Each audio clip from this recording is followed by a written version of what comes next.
जय भीम साथियों।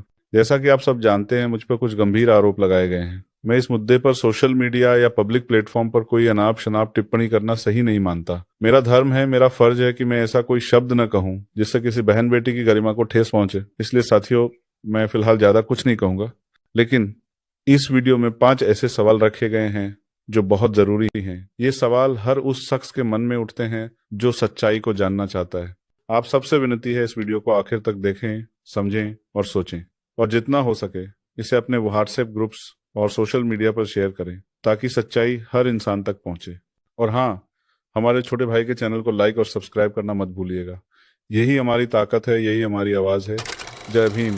आज मैं सामने रखूंगा कुछ ऐसे सवाल जो किसी शोर में नहीं दबेंगे, सवाल जिनके जवाब देने से शायद खुद रोहिणी का भी पसीना छूट जाएगा। ये सवाल किसी की बनाई कहानी नहीं, ये वो सवाल हैं जो हर उस इंसान के दिल और दिमाग में उठ रहे हैं जो सच जानना चाहता है, जो पर्दे के पीछे की हकीकत देखना चाहता है। ये सवाल सिर्फ इल्जामों का पर्दाफाश नहीं करेंगे, ये सवाल उन तथाकथित सबूतों की सच्चाई को भी नंगा करेंगे जिन्हें दिखाकर साजिश की बुनियाद रखी जा रही है। जब किसी पर इल्जाम लगाया जाता है तो सच जानने के लिए जरूरी होता है हर पहलू को सुनना। तो सुनो, सोचो और खुद फैसला करो। पहला सवाल, अगर तुम्हारे आरोप सच हैं तो अब तक तुमने खामोशी क्यों ओढ़े रखी थी?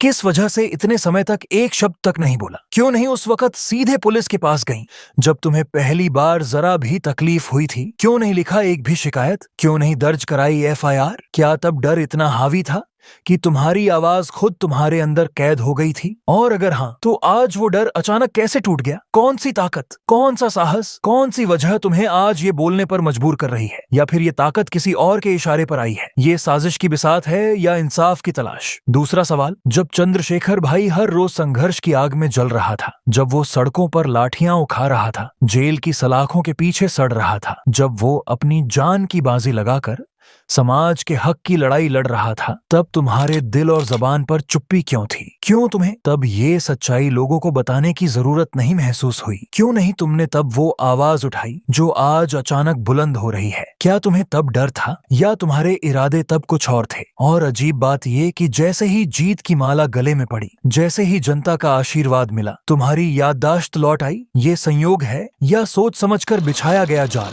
तीसरा सवाल, तुमने जो चैट्स, तस्वीरें और दावे सोशल मीडिया पर परोसे हैं, क्या तुम्हें खुद उन पर भरोसा है? क्या तुम तैयार हो इन्हें कानून की कसौटी पर लाने के लिए? क्या तुम चाहती हो कि इन चैट्स और तस्वीरों की फोरेंसिक जांच हो ताकि देश सच जाने असली है या तुम्हारे किसी साजिशकर्ता की बनाई हुई नकली कहानियां? क्योंकि सच तो वही होता है जो जांच की कसौटी पर खरा उतरे। क्या तुम्हारे पास इतनी हिम्मत है कि इन्हें अदालत में रख सको, या फिर ये सब दिखावे का शोर है जिसकी हकीकत खुद तुम्हें भी मालूम नहीं? चौथा सवाल, अगर तुम्हारा मकसद सच में इंसाफ पाना था तो फिर कानून का रास्ता छोड़कर तुम सोशल मीडिया की अदालत में क्यों पहुंची? क्यों नहीं तुमने कोर्ट की चौखट पर दस्तक दी, जहां सच और झूठ का फैसला सबूतों से होता है, शोर से नहीं? क्या तुम्हें कानून पर भरोसा नहीं था, या तुम जानती थी कि तुम्हारे दावों की हकीकत वहां टिक नहीं पाएगी? क्यों तुम्हें देश की अदालतों से ज्यादा यकीन लाइक्स, कमेंट्स और सुर्खियों पर था? क्या तुम्हें इंसाफ चाहिए या बस वो चकाचौंध जो किसी की इज्जत मिट्टी में मिलाकर हासिल होती है? पांचवा सवाल, तुम कहती हो कि तुम्हें शादी का वादा किया गया था, तो फिर कहां है वो सबूत? कहां है वो ऑडियो,